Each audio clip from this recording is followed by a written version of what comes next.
La journée a été chaude, que ce soit du côté des températures ou de celui des résultats des pilotes. Pierre-Alexandre René, vainqueur l'an dernier, a tout fait pour conserver son titre. Nous l'avons rencontré à Grand-Rieu. Il revient sur son début de journée. Deux belles spéciales. Donc la deuxième qu'on avait déjà fait l'année dernière dans l'autre sens. Donc des spéciales assez techniques. Enfin, la deuxième très technique. Fallait bien avoir repéré. Je m'en suis pas trop mal sorti avec avec le peu de reconnaissance que j'avais fait. Donc pour l'instant, un très beau trèfle.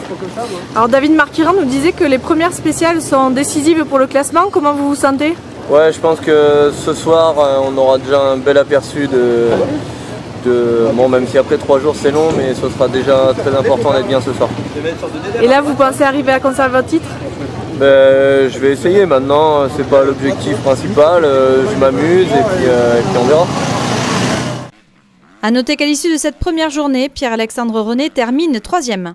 On part maintenant sur la spéciale de Fenestre où nous avons rencontré un pilote qui était pour une fois spectateur, une première pour lui. C'est une première, voilà. C'est pas facile, je dirais, parce que c'est une course qui est vraiment très belle, que j'apprécie énormément, puisque malgré tout ici j'ai quand même gagné 6 fois d'affilée.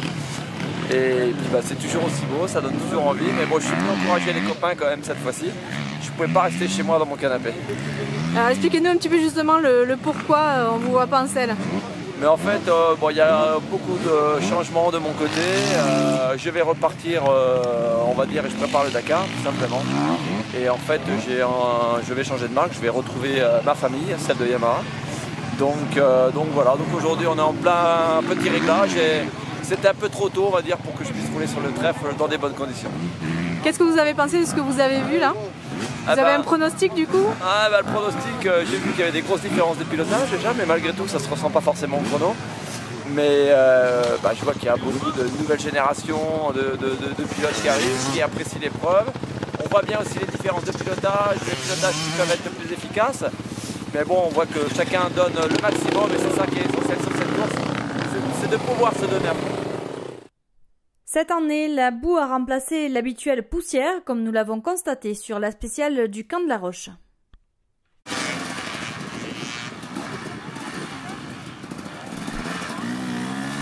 Et à l'issue de cette première journée, Emmanuel Albepard est en tête du classement. Il fait avec nous le bilan de son premier vendredi sur le trèfle. Une belle journée puisque je suis en tête de la journée. Après, il n'y a pas beaucoup d'écart, les temps sont quand même assez serrés. Il y a Julien Gauthier, je crois qu'il y a 3 ou 4 secondes, Pierre-Alexandre René qui doit être à 5. Donc plein effet, mais bon, c'est vrai que ça fait plaisir de gagner la première journée. Parce que je trouve que malgré tous les champions du monde potentiels qui restent sur cette épreuve, je trouve que je peux jouer avec eux sur le trèfle et les classiques. David Marquiran s'était pas avancé à faire des pronostics, mais il nous avait dit que vous aimiez bien les prairies grasses, il a raison ? Ouais, c'est clair, j'aime bien et puis bon, c'est vrai que j'arrive bien à rouler dedans, donc quand on fait des bons résultats dans les prairies grasses, comme vous dites, c'est toujours, ça motive plus pour rouler vite là-dedans. Comment vous voyez la journée de demain ? Vous avez repéré le parcours ? Oui, j'ai tout repéré, il faudra que j'aille en refaire une un peu ce soir. C'est un peu le même style, il y a beaucoup d'herbes. Après il y a la course en groupe où c'est un peu l'interrogation parce que c'est un peu la loterie. Si on prend un mauvais départ, on peut prendre 10 ou 15 secondes sur cette spéciale-là. Donc ça sera un peu le point d'interrogation.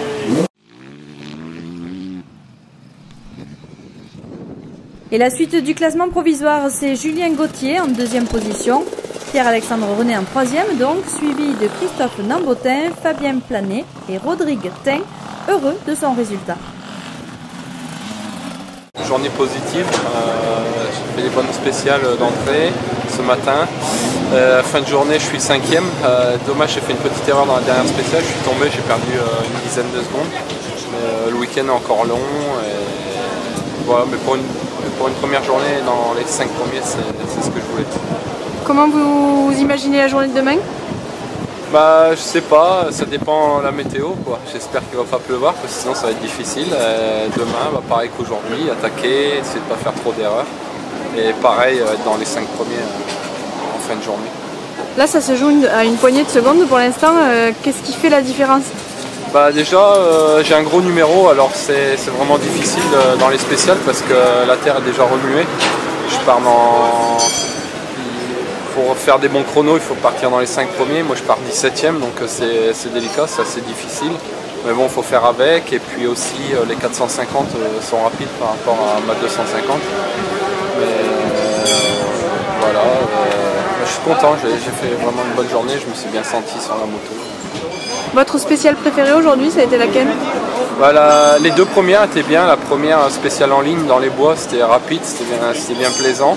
Et puis surtout la deuxième à Langogne, à côté du lac, là c'était une spéciale très technique et très glissante. Et c'est là que j'ai fait la différence avec les autres. Et pour terminer le résumé de cette première journée, sachez que l'hélicoptère est intervenu 4 fois aujourd'hui, 4 évacuations pour une luxation et 3 clavicules. Rendez-vous demain en Gévaudan et sur les contreforts de l'Aubrac pour la suite des aventures du 26e trèfle lozérien. Donc nous sommes avec un groupe de bénévoles à un CH et justement la question du jour est qu'est-ce qu'un CH? Oui, bonjour. Donc les pilotes partent au départ avec un carnet de bord sur lequel il y a 4 CH indiqués avec une heure précise. Ils doivent se présenter au CH à cette heure précise. Si toutefois ils vont être en retard ou en avance, ils ont des pénalités. Depuis combien de temps est-ce que vous êtes bénévole sur le trèfle? 19 ans.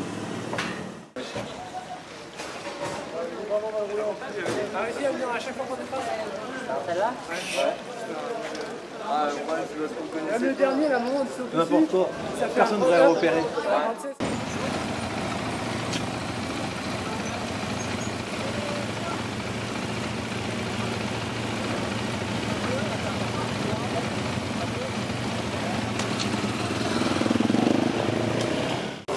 Donc Laurent Charbonnel, un fidèle, puisque c'est votre 26e édition. Alors c'est le début, mais ces 2 premières spéciales, vous avez trouvé comment? De belles spéciales. Bon, la ligne, ça nous a un petit peu réveillé parce qu'elle était hyper rapide au départ. Et après sinueuse, et après on est rentré dans de la bruyère, c'était assez sympa, il y avait un bon grip. La deuxième, celle de Langogne, un petit peu trouée par rapport à l'année dernière parce que bon, ça faisait la 2e fois qu'on passait dedans. Et, mais assez sympa. Par contre, bon, moi, il manque un petit peu d'entraînement, j'avais un peu les bras en compote à la sortie. Mais je prends du plaisir toujours, donc voilà, c'est rigolo. Au bout de 26 éditions, toujours autant de plaisir alors? Ouais, j'ai toujours autant de plaisir, surtout qu'on rencontre des anciens pilotes qui roulaient avec moi à l'époque. Donc c'est sympa, bon, on le prend plus décontracté et c'est ça qui fait l'amour du trèfle. J'en ai fait, je peux vous dire, du tricot sur les spéciales. Tout le monde rigole, mais... Vous faites des pulls entiers? Ah oui. Là, je me suis attaquée à un franc, je l'aurais peut-être fini pour la finale du France. Je fais pour les petits enfants. Alors, faire partie de l'assistance, est-ce que c'est galère ou c'est du plaisir? Non, parce que quand on fait le trèfle, c'est du plaisir. Parce qu'en plus, là, on a pris des routes différentes et qui sont très jolies. La margerite, c'est magnifique avec les fleurs et tout le reste. Donc, c'est du plaisir. Puis au trèfle, on a le temps, donc on peut se poser. C'est pas comme en France. En France, on n'a pas le temps. Vous avez le temps de faire du tricot, du coup? Ah, quand même un peu, mais moins. Non, mais là, le trèfle, c'est que du plaisir, parce qu'on n'est pas stressé. On n'est pas stressé. Alors, voilà. Quand ils arrivent, c'est quoi qu'est-ce qu'il faut faire en premier? Pour ma part, c'est le nettoyage de la moto. Je m'occupe de rien d'autre. Mon mari, il fait le plein, il fait la mécanique. Là, il va aller boire un coup au café du coin. On fait travailler les petits patelins. Si, mais c'est joli, on en profite. C'est le principal. C'est tout ce qu'on demande.